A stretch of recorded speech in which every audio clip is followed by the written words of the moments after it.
أعوذ بالله من الشيطان الرجيم بسم الله الرحمن الرحيم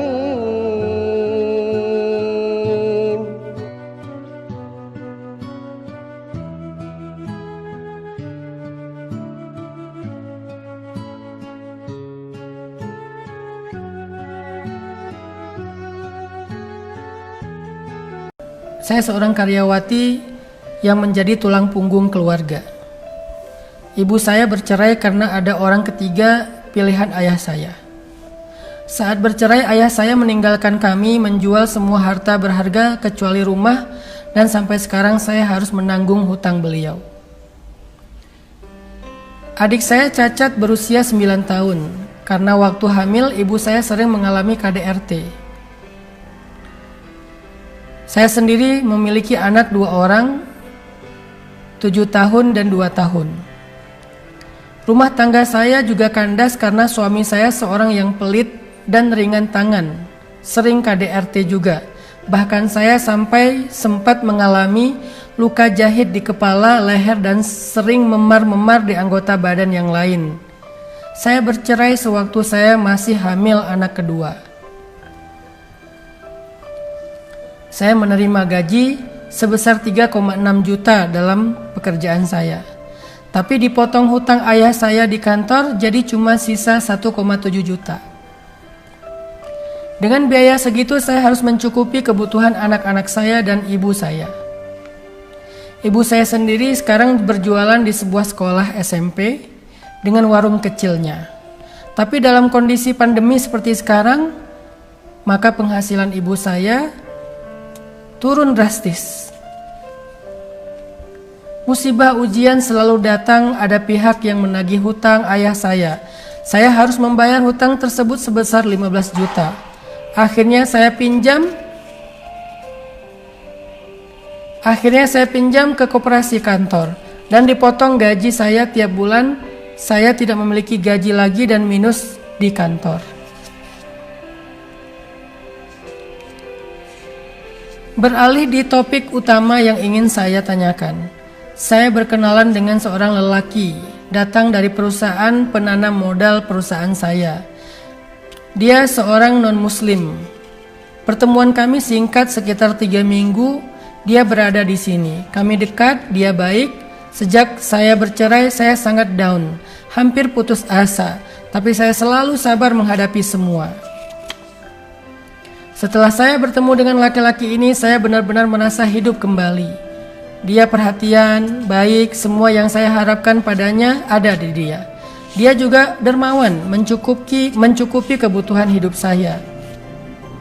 Sehingga akhirnya kami LDRan. Dia ada di Kalimantan. 6 bulan berhubungan dengan dia baik. Selebihnya kami berhubungan via WA, vid call, dan telepon. Saya sungguh sangat menginginkan dia menjadi imam saya. Tapi dia beragama non-muslim. Bolehkah saya berharap dengan berdoa selalu meminta agar dia mendapatkan mukjizat, mendapatkan hidayah kepada Islam? Saya sangat bersyukur mengenal dia. Untuk biaya hidup sekarang pun saya banyak terbantu oleh dia. Saya sungguh menginginkan bisa hidup bersamanya, bersama-sama belajar agama. Tolong Ustadz, bantu jawab saya harus bagaimana.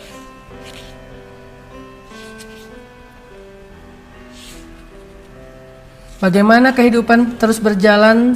Saya ingin ada yang membimbing saya, ada yang menafkahi saya. Jujur saya lelah selalu dapat ujian. Innalillahi wa inna ilaihi raji'un. Hasiban nasu ayyutraku ayyakulu amanna wa hum la yuftanun. Walaqad fatanna alladhina min qablihim fala ya'lamanna Allahu alladhina sadaqu wa la ya'lamanna Allahul kadzibin. Allah bertanya kepada kita, teman-teman.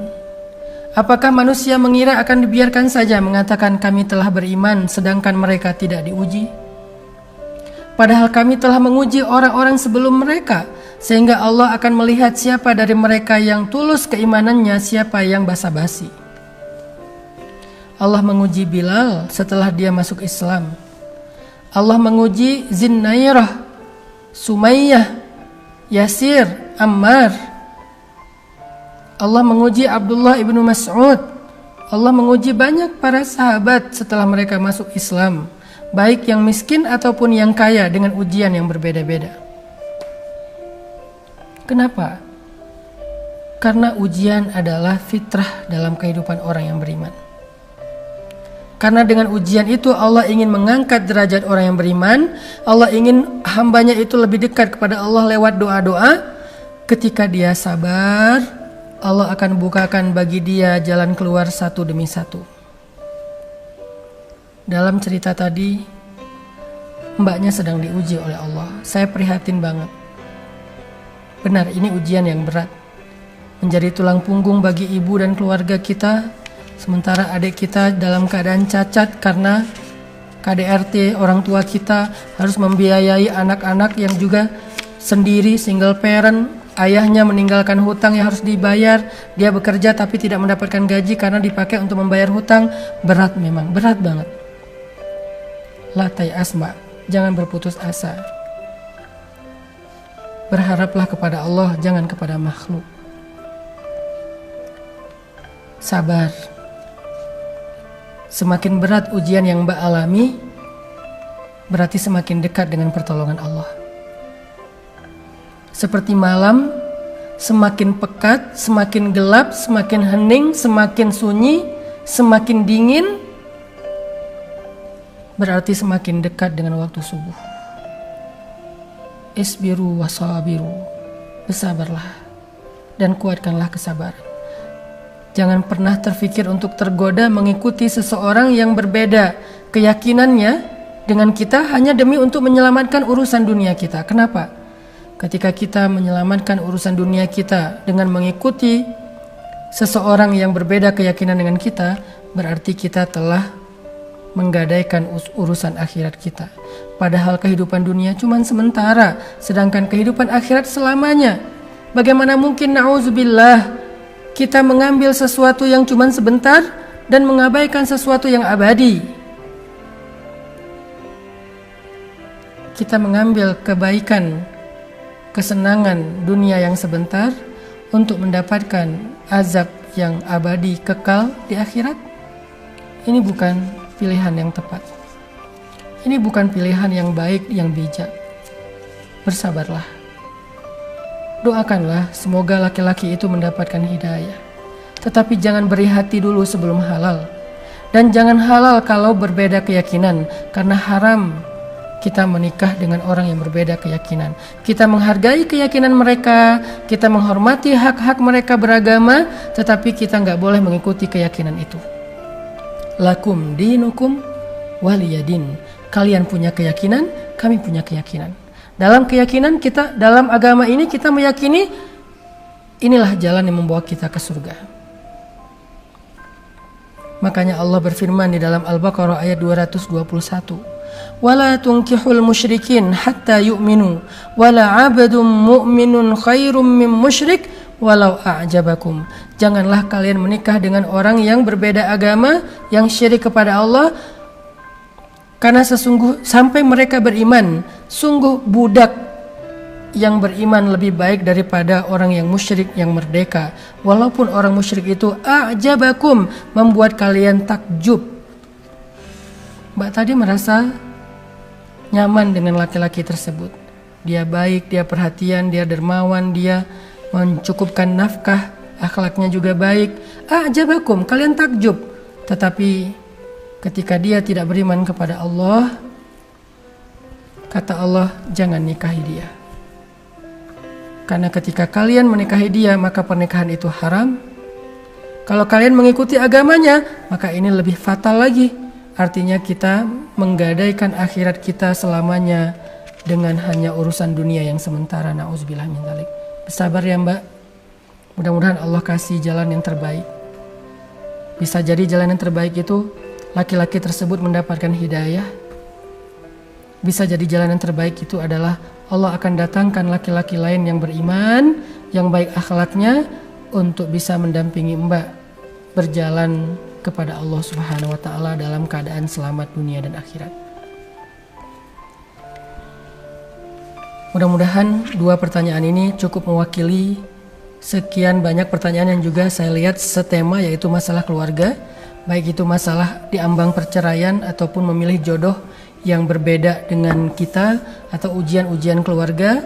Mudah-mudahan semua kita dikuatkan kesabaran. Bukan hanya kita yang sedang diuji, Mbak. Semua hamba Allah diuji. Ujiannya beda-beda. Saya kenal banyak orang yang mengeluh tentang ujian mereka, tetapi ketika saya mendengar cerita yang lain, saya merasa bahwa cerita yang kemarin gak ada apa-apanya dengan ini. Kemudian besok dapat lagi cerita yang lain, ternyata yang hari ini gak ada apa-apanya dengan yang besok, dan seterusnya. Semua orang diuji. Bersabarlah. Minta kepada Allah dikuatkan kesabaran. Allahumma afriq alayya sabra. Ya Allah, lapangkan dada saya dengan kesabaran. Nabi Ayub, Nabi Yakub, Nabi Yusuf, Nabi Yunus, Nabi Zakaria, Nabi Ibrahim, Nabi Musa, Nabi Isa, Nabi Muhammad, mereka jauh lebih solih daripada kita, jauh lebih istimewa dari kita, tetapi mereka mendapatkan ujian yang jauh lebih berat daripada kita. Sehingga ujian bukan berarti Allah gak sayang sama kita. Allah sayang sama Mbak. Cuman kita belum mengerti maksud Allah. Bersabarlah sebentar lagi. Karena mungkin Mbak sekarang sudah berada di penghujung malam.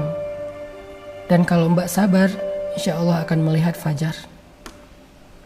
Barakallahu fikum.